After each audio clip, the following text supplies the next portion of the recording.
శివాజీని మన సినీ నటులు శివాజీ చేసిన వ్యాఖ్యలపై మీ సమర్థిస్తున్నారా లేకపోతే వ్యతిరేక? సమర్థించడం ఏంటి? అంత చెత్తగా మాట్లాడితే ఒక భాష ఏంటి?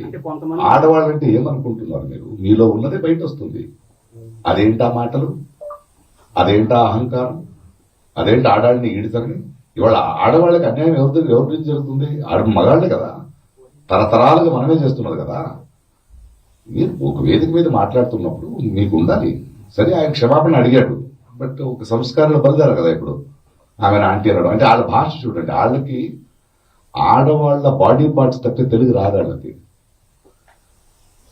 వాళ్ళ బాడీ పార్ట్సే మాట్లాడతారు.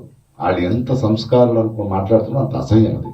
అనసూయ గారిని, అనసూయ లాంటి వాళ్ళని నేను సపోర్ట్ చేస్తాను. ఆడవాళ్ళని సపోర్ట్ చేయాల్సింది మా బాధ్యత, మా కర్తవ్యం అది. శివాజీ గారు కానీ ఎవరు కానీ ఒక వేదిక మీద మాట్లాడేటప్పుడు ఒళ్ళు దగ్గర పెట్టుకుని, మీకు ఒక వేదిక ఎందుకు ఇచ్చారు? మీకు భిన్నాభిప్రాయాలు ఉండొచ్చు. భిన్నాభిప్రాయాలు ఎలా చెప్పాలి? ఏ మాటలతో చెప్పాలి? భాష అది, తెలుగు భాష అది కాదు కదా. ఆయన ఇప్పుడు సారీ చెప్పాడు, బట్ మిగతా వాళ్ళు వదలరు. అది స్టార్ట్ అవుతుంది. ఇప్పుడే ట్వీట్ చేశాను అనసూయగా, నువ్వు స్ట్రాంగ్ గా ఉండు. ఆ సంస్కారాల అసహ్యం తెలుస్తుంది నాకు. నన్ను అదే చెప్తుంటారు. ప్రకాష్ రాజు గారు మీరు ఎందుకు మాట్లాడరాళ్ళు? అమ్మని లాక్తారు, చెల్లిని లాక్తారు, కూతురు లాక్తారు. అంటే వాళ్ళ బ్రెయిన్ ఎక్కడుందో అక్కడే మాట్లాడతారు వాళ్ళు. ఖచ్చితంగా శివాజీ గారు చెప్పింది తప్పు. ఒక సభ్య సమాజంలో వీ కెనాట్ ఎక్స్పెక్ట్ ఇట్. మీరెవరు చెప్పడానికి?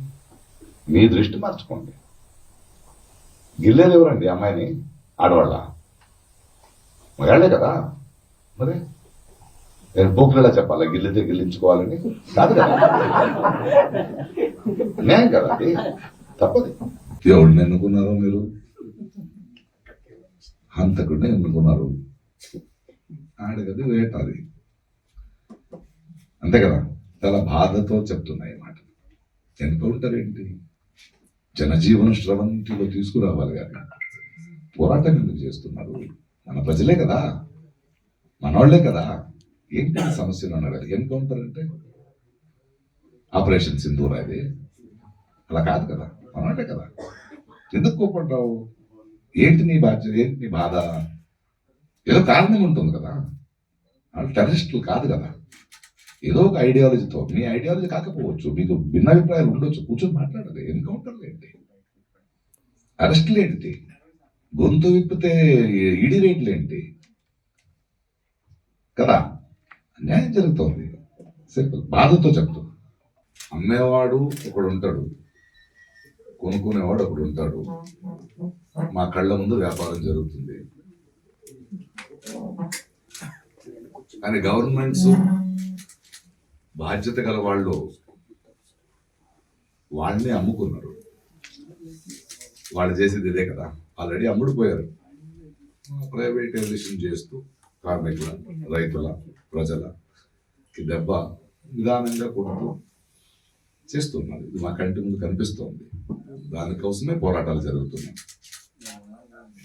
ఆఖరికి ఒక కార్మికుడు బాగుండాలి కదా, సమాజం బాగుండాలి. మా కళ్ళ ముందే ప్రైవేటైజేషన్. రీసెంట్ గా ఎయిర్పోర్ట్ ఫియాస్కో చూడండి. మీరు దాదాపు ఒక 10 సంవత్సరాల కింద చూస్తే ఇద్దరే పెద్దోళ్ళు అయ్యారు. అంటే మొనోపొలి, డ్యూఓపొలి అంటాం. ఇప్పుడు వాళ్ళు డిసైడ్ చేస్తారు. ఈ రాజకీయ నాయకులు, ఈ సర్కారాల గవర్నమెంట్స్ ఏమున్నాయో కార్పొరేటైజేషన్స్ కి అమ్ముడుపోతారు. ఆ తర్వాత వాళ్ళు వెళ్తారు. కార్మికులు ఎక్కడుంటారు అక్కడ? రైతులు ఎక్కడుంటారు అక్కడ? ఇది మా కళ్ళ ముందు జరుగుతుంది. ఇదొక అరణ్య రోధనమే. కోర్టులు, కేసులు అంటారు, తెలియదా టైం అవుతుంది. అంటే ఓపికని పరీక్షిస్తున్నారు. ప్రజల, కార్మికుల ఓపికను పరీక్షిస్తూ ఉంటారు. మనం మీడియా అయిన మీరు, మనలాంటి వాళ్ళు కంటిన్యూస్ గా పోరాడమే దీనికి ఒకే ఆన్సర్. ఆడవాళ్ళని గౌరవించే సంస్థ ఒక లేడీ మెంబర్ ఉన్నారా ఎవరైనా? అదొక సంస్థ. దాని గురించి మనం మాట్లాడాలి. మనకి కొందరు పిల్లలు ఎంత పెరిగినా బుద్ధి రాదు చూడు, అలాగే 100 అయినా బుద్ధి రాలేదు అడిగి. ఒక సాంస్కృతిక మహాసభ చేస్తున్నాం అంటే ఒక నటుడిని పిలుస్తారు కదా. నటుడిని మాత్రం కాదు, వాళ్ళ ఆందోళనలు, వాళ్ళ ప్రతిరోధులు, దానికి ఎప్పుడు అండగా ఉంటారు. చాలా సంతోషం ఇలా కలుస్తున్నందుకు, ఈ వేదికలో నన్ను చీఫ్ గెస్ట్ గా వచ్చినందుకు. అది నాకు మీరు ఇచ్చిన గౌరవం. Thank you. ఇంకా ఇక్కడ ప్రతి ఒక్కరి గురించి మీకు తెలుసు, రెగ్యులర్ గా కలుస్తూ ఉంటాను. ఇందులో ఏ పార్టీకి సంబంధించిన వాళ్ళు కాదు, కార్మికులు కదా. చెమట చుక్కకి ఓటమి లేదు అంటారు, కానీ ఈరోజు చెమట చుక్కకి ఓటమి అవుతుంది కదా. Kashmir Files, Kerala story, and now the Durandar. So, what do you think about this kind of propaganda? Think ఏంటంటే మేము మీడియా అనుకున్నట్టే సినిమా ఇండస్ట్రీలో కూడా అందరూ అమ్ముకున్నారు. అండ్ చాలా సినిమా దాని మాధ్యమం నుంచి అయ్యే ప్రేరణ ఆర్ ఇన్ఫ్లుయెన్స్ ఈ రాజకీయ పార్టీకి బాగా తెలుసు. So they invest lot of money into it. దీన్ని చాలా 4 సంవత్సరాల ముందే చెప్పాను. Lot of crores of rupees invest చేస్తున్నారు కేరళ ఫైల్స్ అంటారు. ఏంటారు దానికి మన మహాప్రభు ప్రధానమంత్రి లేదు, దానికి ఈవెంట్ మేనేజ్మెంట్ కింద దానికి ఇది కూడా చేస్తారు కదా ఆయన.